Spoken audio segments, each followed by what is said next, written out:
호세아라라고 하는 이름의 뜻은 구원이라라고 하는 의미입니다. 구원이다라고 하는 것은 건짐을 받는다라고 하는 이야기입니다. 병든 자가 건강해지는 것이 구원입니다.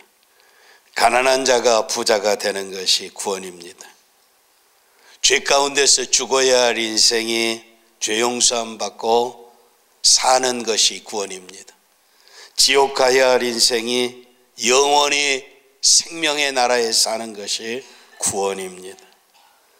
죽어서뿐만 아니라 이 세상에 사는 날 동안도 건강하고 자유롭고 평화롭고 영광스럽고 풍요로운 삶을 사는 것도 하나님이 주시는 구원입니다. 호세아 선지자는 악하기로 소문난 이스라엘 여로보암 2세가 다스릴 때에 이스라엘의 선지자였습니다. 선지자는 하나님 앞에서 하나님의 말씀을 전달하는 자가 선지자입니다. 당시 부자들은 가난한 자들의 것을 착취하고 사치하고 부패하고 타락한 삶을 살았으며 종교적으로는 우상을 숭배하는 때였습니다. 정치적으로는 이웃의 강대한 나라 아수르를 의지하고 하나님의 거룩한 영광을 드러내지 아니하고 살았던 백성들의 때였습니다. 하나님이 선택하신 선민이라고 하는 백성이 이러한 행동을 하는 것은 하나님을 배신하는 것이요 영적으로 간음하는 행위였습니다. 하나님은 배신한 이스라엘을 버리지 아니하시고 선지자 호세아를 자기 백성들에게 보내어 구원의 메시지를 선포했습니다. 하나님의 명령은 호세아 선지자에게 간음한 여인 고멜이라고 하는 여인을 찾아가서 데려다가 아내로 삼으라고 하는 명령이었습니다. 선지자는 순종해서 간음한 여인 고멜을 아내로 삼아 아들 둘, 딸 하나를 낳았습니다. 첫째 아들의 이름은 이스라엘이라 하나님께서 심으신다라고 하는 의미가 있었습니다. 둘째는 딸로 로루하마라라고 하는 말이며 이는 긍휼히 여기지 않겠다라고 하는 의미가 있습니다. 세 번째는 아들로 노암미라. 암미는 내 백성이라고 하는 인데 노암미니까 내 백성이 아니다라고 하는 의미를 가진 아들의 이름을 하나님이 짓도록 명령했습니다. 그래서 선지자를 만나서 아들, 딸을 낳고 살았던 고멜이라고 하는 이 여인은 행실이 옳지 아니해서 아들, 딸을 낳았는데도 남편과 자녀들을 버리고 도망을 갔습니다. 그때마다 하나님은 선지자 호세아에게 가서 고멜을 데리고 오라고 명령하셨습니다. 선지자 호세아는 하나님의 명령으로 가서 많은 값을 지불하고 고멜을 찾아 다시 데려왔습니다. 하나님은 선지자 호세아를 통해서 백성의 죄를 강렬하게 책망하고 준엄한 심판을 선포했습니다. 그때마다 선지자는 배신한 자를 버리지 아니하고 끝까지 그를 찾아 회개케 하시는 사랑의 하나님을 전파했습니다. 이것은 하나님이 사랑해 주셨음에도 불구하고 불순종하고 영적으로 간음한 이스라엘을 사랑하신 하나님의 사랑의 아름다운 표적입니다. 오늘 말씀은 선지자 호세아서의 결론의 말씀입니다. 1절로 3절까지 너희 하나님 여호와께로 돌아오라라고 하는 것이 선지자의 외침이었습니다. 이스라엘은 하나님 여호와를 버린 결과로 불의함으로 쓰러졌습니다. 쓰러졌다라고 하는 것은 백성들에게 먹을 양식이 떨어졌고 마실 물이 없으며 이웃의 나라들은 계속해서 침략해오고 몸은 병이 들었고 가족은 뿔뿔이 흩어지고 백성들은 포로로 끌려가고 나라는 망하기 직전이었습니다. 하나님께서 선택하신 선민이 왜 이 모양이 되었습니까? 선지자는 불의 때문에 엎드려졌다고 말합니다. 오늘 우리의 인생의 삶 속에서 자신이 왜 쓰러졌는가를 깨달아야 합니다. 만약에 죄를 지어서 불순종해서 자신이 저지른 죄 때문에 망하게 되었다면 돌아서야 합니다. 순종의 길로 돌아서야 합니다. 죄를 버리고 돌아서야 합니다. 오늘 우리 자신도 금년 한 해를 살면서 옳지 않는 생각이나 행동들을 수를 셀 수도 없이 많이 행하고 불순종하고 죄를 지었으며 하나님의 사랑을 배신하며 살았습니다. 혹시 지금 내가 당하고 있는 고난이 내가 지은 죄 때문이요, 내가 지은 불순종 때문이라면 당연히 벌을 받아야 합니다. 그런데 벌받아 멸망해야 할 인생인데 하나님께서 버리지 아니하시고 돌아오라고 기회를 주십니다. 이스라엘아, 내 하나님 여호와께로 돌아오라. 선지자는 이제는 여호와 하나님 앞에 돌아갈 때라고 선포하고, 그리고 어떻게 하나님 앞으로 돌아갈 수 있는가 그 방법을 말씀하고 있습니다. 2절에 너는 말씀을 가지고 여호와께 돌아와서, 중요한 것은 말씀을 가지고 돌아오라라고 하는 사실입니다. 지금까지는 눈이 멀고 귀가 막혀서 보지도 못하고 듣지도 못하고 깨닫지도 못해서 말씀대로 살지 못했습니다. 이제는 하나님의 이름으로부터 오는 말씀을 취하여 그 말씀을 따라 말씀에 순종해서 하나님께로 돌아오라라고 하는 사실입니다. 하나님께로 돌아오는 것은 형식으로 체면치레나 이렇게 하는 것이 아니고 즉시로 하나님의 말씀에 순종해서 하나님께로 돌아가는 것입니다. 마음속 깊은 곳에서부터 잘못을 느끼고 순종하는 자가 되어야 합니다. 돌아오라 그랬을 때 이스라엘 백성들은 다분히 형식적이었습니다. 거칠의 행사이었습니다. 그래서 이사야 29장 13절에 이 백성이 입으로는 나를 가까이 하며 입술로는 나를 존경하나 그 마음은 내게서 멀도다라고 책망하고 있습니다. 말씀을 가지고 하나님께로 돌아가는 것은 거짓 없는 순수한 믿음으로 돌아서야 합니다. 믿음으로 돌아섰을 때 채찍질해도 감사히 받아야 합니다. 혹독한 책망이 있을지라도 어떠한 말씀이든지 순종하겠다고 하는 자세를 가져야 합니다. 죄 지은 인생이, 불순종한 인생이, 불의한 인생이 죄를 짓고도 책망받지 아니하려고 하는 것은 하나님 앞으로 돌아가는 자세가 아닙니다. 오늘 본문 2절에 모든 불의를 제하시고 선한 바를 받으소서 우리가 입술로 수송아지를 대신하여 주께 드리리다라고 말씀하고 있습니다. 제사를 지낼 때 송아지를 잡아서 각을 뜨고 그리고 피를 받아서 그리고 제물을 불로 태우고 그 제물에 피를 붓고 굉장한 제사를 드리는 것 같지만 형식이었습니다. 죽어버린 짐승만을 하나님 앞에 드리지 정작 자기 자신은 하나님 앞에 드리지 아니했다라고 하는 사실입니다. 하나님께서 베풀어 주신 모든 은혜와 사랑에 대해서 드릴 것은 감사하는 것이고 그 하나님의 위대한 영광을 찬양하는 것입니다. 하나님은 감사의 제사를 원하십니다. 언제나 감사하는 마음으로 살면서 하나님께 나아가는 것이 하나님을 섬기는 자의 바른 태도입니다. 내가 아닙니다. 내 지식이 아닙니다. 내 건강이 아닙니다. 내 능력이 아닙니다. 하나님의 은혜로 하루하루 살고 있음을 확인하고 감사해야 할 줄 믿습니다. 감사로 제사를 드리는 자가 나를 영화롭게 하나니 그 행위를 옳게 하는 자에게 내가 하나님의 구원을 보이리라 라고 말씀하고 있습니다.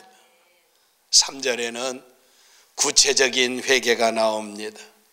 우리가 아수르의 구원을 의지하지 아니하며, 아수르는 당시에 강대한 나라입니다. 그 아수르를 의지하면 나라가 번영할 것으로 생각했습니다. 말을 타지 아니하며 라고 이야기하고 있습니다. 말을 탄다라고 하는 것은 자기의 능력을 의지하는 것입니다. 우리의 손으로 지은 것을 향하여 너는 우리의 신이라 하지 아니하오리니, 우리의 손으로 지은 것은 우상을 만들어 섬기는 것입니다.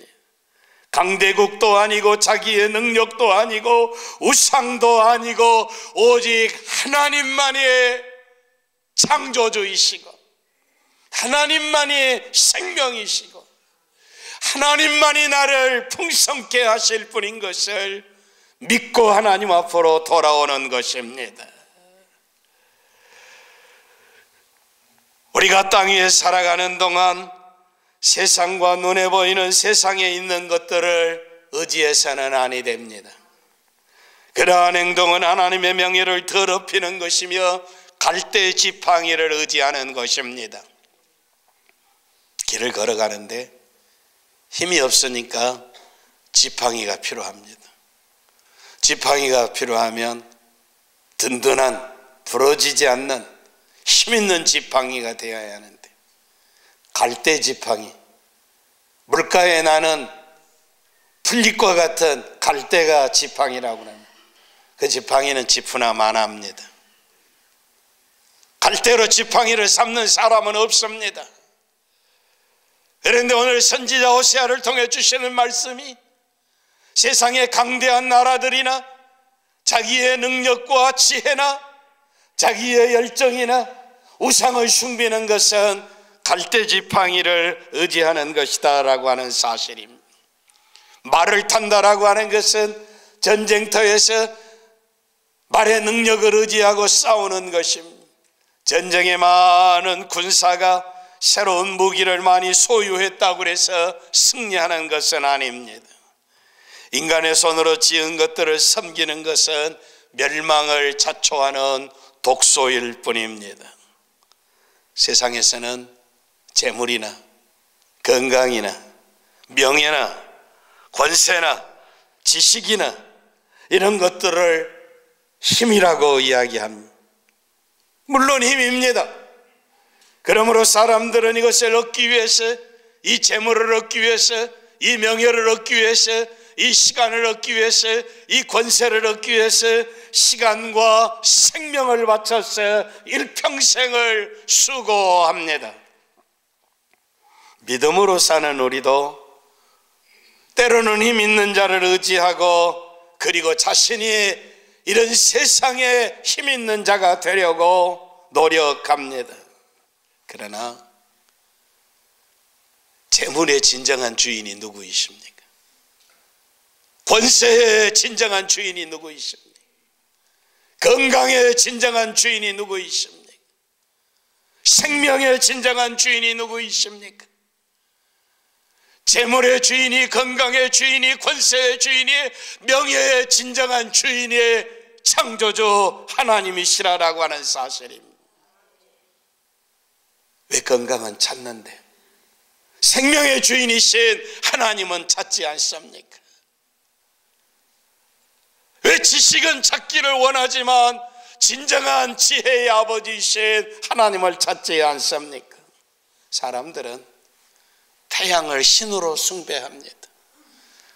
태양이 빛을 비추어서 열을 내고 행복하게 살 것이라고 이야기합니다. 그러나 하나님은 태양으로 인생으로 하여금 목말라 죽게 하고 메마른 땅을 거칠은 땅이 되어버리게 하고 황망한 사막으로 변화시킬 수 있게 하신 분이 하나님이십니다. 사람들은 돈이면 모든 것을 할 수 있다고 생각하지만 하나님은 그 돈 때문에 소리치며 공중에 날아가는 돈이 되어서 수치스럽게 하고 불명예스럽게 만드실 수 있는, 그리고 그 돈 때문에 죽게도 하실 수 있는 분이 하나님이십니다. 사람들은 권세를 이용해서 횡포를 부리고 부당한 행동을 하지만 그 권세로 인하여 감옥에 가고 파멸을 당하고 있는 것을 우리는 지금 똑똑히 보고 있습니다. 어떤 이들은 아들, 딸들을 소망으로 삼고 살았는데 그 아들이 악에 물들어 불량한 사람이 되어서 소망이 아니라 이제는 아들 때문에 죽었으면 좋겠다는 생각이 든다고 하는 것, 이런 사람들이 우리 주위에 수없이 일어나고 있습니다. 소망이었던 자녀가, 아들에게 소망을 걸었던 부모에게 죽음 같은 절망을 가져다주는 시대가 됐다라고 하는 사실입니다. 금년 한 해가 다 끝나가고 있습니다. 우리의 인생의 끝이 가까이 오고 있고 우주의 종말이 가까이 오고 있습니다. 오늘 우리는 무엇에 소망을 두고 있습니까? 사람이 하나님을 바라는 것은 영광의 영원한 세계를 바라보는 것입니다. 그러나 사람이 하나님을 버리는 것은 마치 자식이 부모를 버리는 것과 같습니다. 하나님을 잃어버리는 것은 부모가 없는 고아와 같다는 사실입니다. 고아가 주께로 말미암아 긍휼을 얻음이니이다. 고아는 아무도 도와줄 리가 없습니다. 오직 하나님만이 그를 책임지실 수 있습니다. 우리의 인생을 도와주실 리가 하나님 한 분이시라 라고 하는 사실입니다. 인간이 행복하게 사는 길은 겸손히 하나님을 섬기는 것입니다. 하나님 앞으로 돌아가는 것입니다. 말씀을 가지고 겸손히 여호와 앞으로 돌아가시기를 바랍니다. 하나님께서 자기를 찾는 자들에게 상 주시면 그 상은 세상에서 찾을 수 없는 영원하고 영광스럽고 그리고 행복한 것이고 영생임을 잊지 마시기를 바랍니다. 돌아오는 자에게 하나님이 주시는 복을 이야기합니다. 4절에 먼저 돌아오는 자에게 패역을 고치고 오라고 말씀하고 있습니다. 패역은 반역입니다. 불순종하는 것입니다. 반역하고 죄짓고 불순종해서 상처 투성이고 병들고 죽어가는 인생을 먼저 고치시는 하나님이십니다. 하나님은 사랑하시기 전에 고치시는 하나님이십니다. 진노가 저에게서 떠났음이니라. 이제는 하나님이 저를 고치고 사랑하심으로 말미암아 일어나는 행복들이 5절 이하에 있습니다. 내가 이스라엘에게 이슬과 같으리니라고 말씀하고 있습니다. 이슬이라라고, 밤하늘에 내리는 이슬입니다. 사막 가운데도 곤충이 살고 짐승이 삽니다. 샘도 없고 나무도 없고 의지아리도 없는데 도대체 사막에 사는 곤충들은 물을 어디서 취하는 것인가? 짐승들은 물을 어떻게 먹고 있는가? 사막에 자라는 식물들은 어떻게 자라는가? 밤하늘에 내리는 이슬을 먹고 자란다는 사실입니다. 풍뎅이가 샘도 없는데 이슬을 어떻게 받아먹나요? 과학자가 살펴보니까 엉덩이를 하늘로 쳐들고 그리고 이슬이 내리는 때 비스듬히 이제 발을 땅에 대고 있으면 이슬이 그 등을 타고 내려서 입술로 들어간다는 사실이에요. 입술을 받아먹고 살아요. 짐승들은 바위 속에 흐르는, 바위 위에 흐르는 그 이슬을 바위 밑에서 받아먹는다는 사실이에요. 이슬은 소리도 없이 내립니다. 밤에만 내립니다. 모든 만물이 다 잠든 밤에 소리 없이 내려 낮 동안 시들고 약해진 초목들, 짐승들, 곤충들에게 생명을 새롭게 하는 것입니다. 하나님의 은총이 없으면 메마른 땅과 같습니다. 거칠은 황야와 같습니다. 하나님의 은혜가 없는 인생은 아무리 먹어도 굶주리고 아무리 마셔도 목마를 뿐입니다. 그런데 밤하늘에는 이슬이 초목을 적시고 있다는 사실입니다. 비나 소나기에는 약하고 섬세한 것들이 견디지 못하고 꺾어질 수가 있습니다. 그러나 이슬은 아무리 약한 것들에도 축복을 가져옵니다. 그런데 중요한 것은 이슬은 맑은 밤하늘에만 내린다는 것입니다. 구름이 끼고 우중충하고 습기 찬 날은 이슬이 내리지 않는다는 사실입니다. 하나님의 은혜가 임하는 것은 하나님과 우리 사이에 구름이 끼어서는 아니 됩니다. 우리가 찬양하는 것처럼 거기는 검은 구름 없으며 황무지가 장미꽃같이 피는 아름다운 곳에 살아가는 것, 우리의 모든 죄들이 다 청산되어지고 하나님과 나 사이에 거릴 것들을 다 제거할 때 밤하늘에 소리도 없이 이슬이 내리는 줄 믿습니다. 이슬과 같은 하나님의 은혜가 있을 때 세상의 환난도 이기고, 하나님의 은혜가 있을 때 유혹도 이기고, 하나님의 은혜가 있을 때 박해도 이기고 고난도 이기고 세상을 능히 이길 수 있을 줄 믿습니다. 그리고 내리는 이슬에 의해서 백합화같이 피겠고라고 말씀하고 있습니다. 백합화는 약하나 향기 진한 아름다운 꽃입니다. 그리고 아무도 보이지 않는 한밤중에 백합화가 피어납니다. 은밀한 가운데 행하여지는 아름다운 사랑의 행위는 모든 사람들에게 진정한 감동을 줍니다. 한 송이의 백합화가 수많은 사람들을 행복하게 한다라고 하는 사실입니다. 오늘 우리의 인생의 삶이 사라지면 사라질수록 우리 때문에 우리의 주위의 사람이 행복해지기를 원합니다. 행복해지시기를 바랍니다. 은혜 받아야 될 줄 믿습니다. 레바논의 백향목같이 뿌리가 박힐 것이요, 은밀한 가운데 행하여는 아름다운 사랑의 행위가, 이제 레바논의 백향목은 지상에서 나무 중에 가장 좋은 나무, 향기 진동하는 나무, 깊이 뿌리를 내리는 것이, 그리고 30m, 40m까지 자라나는 레바논의 혈몬산은 만년설이 눈이 녹지 않습니다. 그런데 거기에 뿌리를 내리는 백향목은 하늘을 찌르듯하고 향기 진동하고, 솔로몬이 레바논의 백향목을 찍어다가 솔로몬 성전을 지었습니다. 백화처럼 아름다운 사랑의 행위가 레바논의 백향목처럼 깊이 뿌리를 내리는, 그래서 오래도록 그 사랑이, 그 향기가, 그 은총이, 그 축복이 흔들리지 않는다는 사실입니다. 튼튼히 서 있다는 사실입니다. 번창할 것이라는 사실입니다.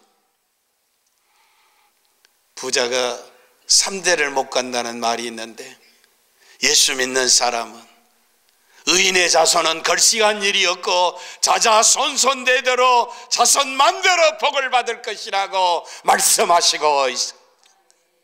의인의 후손들이 레바논의 백향목처럼 깊이 뿌리를 내린다는 사실입니다.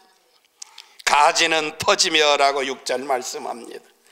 가지가 퍼지니까 그 가지 아래 새들이 깃들이고, 가지가 그늘을 만들어줘서 나그네를 쉬게 하고, 가지가 풍성한 열매를 맺어서 그 가지 아래서 평화와 행복을 누린다는 사실입니다. 아름다움은 감람나무와 같고라고 말씀하고 있습니다. 감람나무는 팔레스타인의 대추나무 같은 것입니다. 우리는 대추나무가 이렇게 좀 잘지만 팔레스타인의 감람나무는 하늘을 찌를 듯 높습니다. 굉장히 큰 나무. 그런데 거기에 감람나무 열매가 맺히게 될 때는 가지가 찢어질 정도로 아주 주렁주렁 너무 많이 맺혀서 추수하기가 힘들 정도로, 그래서 지중해 연안에 돌아다니는 집시들, 나라도 집도 고향도 없는 집시들은 때 되면 이 지중해 연안에 돌아다니면서 감람나무가 추수할 때면 가서 추수해주고 일삭 받아서 살고 그리고 춤추고 노래하며 방랑하며 삽니다. 그렇게 많은 노동력이 필요해서 이제 열매를 거둘 수 있는 풍성한 나무가 감람나무입니다. 하나님의 풍성한 은혜는 아름답고 향기로운 것으로 사람들에게 은혜를 끼치며 흘러갈수록 더 풍성하다라고 하는 것. 가지가 덮여서 더 멀리 더 높게 흘러간다는 사실입니다. 복을 받으면 이런 복을 받아야 할 줄 믿습니다. 곡식이 소성할 것이며 포도나무같이 꽃이 필 것이며 향기는 레바논의 포도주같이 되리라라고 하는 하나님께로 돌아오면 이슬과 같은 하나님의 은혜를 받으면 씨앗 하나가 땅에 떨어져서 30배, 60배, 100배의 결실을 맺는 것처럼 풍성한 열매들을 맺을 것입니다. 자자손손대대로 이런 풍성한 열매를 맺을 것입니다. 그리고 수많은 사람들을 행복하게 하는 역사가 일어나게 될 것이다. 하나님께로 돌아오는 자는 더 이상 허망한 우상들과는 상관이 없습니다. 오직 푸른 잣나무처럼 항상 싱싱하고 풍성하고 기름진 열매를 맺는다라고 하는 사실입니다. 사랑하는 아내가 병들어 죽음의 문턱에 서 있을 때 이 아내 때문에 가정이 행복이 깨어져 버리고 기쁨을 잃어버리고 비참한 삶을 살았던 한 과학자, 대학의 교수의 삶이 생명의 주이신 예수 그리스도를 발견하고 부인이 치료를 받고 기쁨과 평화를 얻고 영생의 기쁨을 누리며 행복하게 살고 있다는 사실입니다. 인간의 과학이, 인간의 지식이 가져다 주지 못하는 생명과 기쁨과 환희를 여호와 하나님이 주신다라고 하는 사실입니다. 그런데 중요한 것은 오늘 14절 9절의 말씀입니다. 14장 9절에 누가 지혜가 있어 이런 일을 깨달으며 누가 총명이 있어 이런 일을 알겠느냐. 선지자 호세아의 말씀에 선지자의 결론입니다. 하나님의 말씀을 증거하면서 하나님의 가르침에 순종하는 자가 심히 적은 것을 보고 놀랐습니다. 선지자가 말씀을 전하게 될 때 사람들은 스스로 지혜 있는 체하며 말씀에 대하여 코웃음치며 비웃고 창조주 하나님의 이름을 멸시하며 자신들이 현명한 것으로 생각하고 하나님이 없어도 상관이 없다고 믿고 행동하는 사람이 너무 많다는 사실입니다. 하나님 앞에 돌아오면 이슬과 같은 하나님의 그 놀라운 은혜의 복을 받을 터인데 의외로 세상은 하나님이 없이도 행복하다고 생각하는 사람이 너무 많다는 사실입니다. 그래서 지혜 있는 자가 누구냐, 총명한 사람이 누구냐라고 찾고 있습니다. 선지자는 인간의 지혜와 인간의 교만한 생각을 정죄하고 있습니다. 그들의 눈이 멀었으며 어리석고 그리고 이제 이 세상의 멸망을 향해 가고 있는 것을 지적하고 있습니다. 동시에 너희들이 진정으로 지혜롭고 총명한 사람들이라면 내가 하나님이 보낸 선지자인 것을 알고 내가 선포하는 이 말씀이 하나님의 말씀인 것을 깨닫고 그리고 이 말씀을 듣고 순종하는 자가 복 있는 사람이라고 선지자가 외치고 있습니다. 하나님을 두려워하고 그의 말씀을 존귀히 여기며 순종하는 사람이 지혜 있는 사람이며 총명한 사람입니다. 여호와의 도는 정직하니 의인이라야 그 도에 행하리라. 그러나 죄인은 그 도에 거쳐 넘어지리라 라고 말씀하고 있습니다. 완전한 정직은 여호와의 길에서만 발견할 수 있습니다. 오늘도 악인들은 하나님의 말씀과 말씀을 전하는 자들을 싫어합니다. 반대합니다. 여러 가지 방법으로 말씀을 전파를 방해하고 생명과 축복의 말씀을 파괴하고 말씀이 선포되어지는 영광스러운 교회를 회방하고 있습니다. 그러나 말씀을 믿고 따르고 순종하는 사람은 아무도 꺾을 수가 없습니다. 악인들이 악한 날에 악한 말로 해방하고 신령한 분위기를 오염시킨다 할지라도 말씀에 순종하는 믿음의 사람들은 천국에 이를 때까지 믿음의 길 영광의 세계를 보는 수백 개의 눈을 가지고 보게 될 줄 믿습니다. 그리고 신령한 세계를 향하여 날아가는 독수리처럼 창공을 향해 가게 될 줄 믿습니다. 그들이 가진 생명의 주님을 만난다는 소망은 그들의 믿음을 더욱 붙잡아 주실 것입니다. 의인의 말씀해 주시는 약속과 격려들로 무장된 사람들이 의인입니다. 자신의 불순종과 죄를 깨닫고 돌아서며 하나님이 예비하시는 영광의 길을 가는 사람들의 인생 최고의 길을 가는 사람들이라고 하는 사실입니다. 그러나 불신하고 의심하고 여러 가지 이유로 주님을 따르지 아니하는 사람은 어리석은 사람입니다. 말씀을 맺습니다. 이슬과 같이 내리는 하나님의 풍성한 은혜로 지혜롭고 현명한 사람이 되어서 말씀을 깨달아 알고 하나님이 예비하신 영원한 영광과 풍성한 생명의 길을 걸어가는 영원히 행복한 성도들이 되시기를 바랍니다.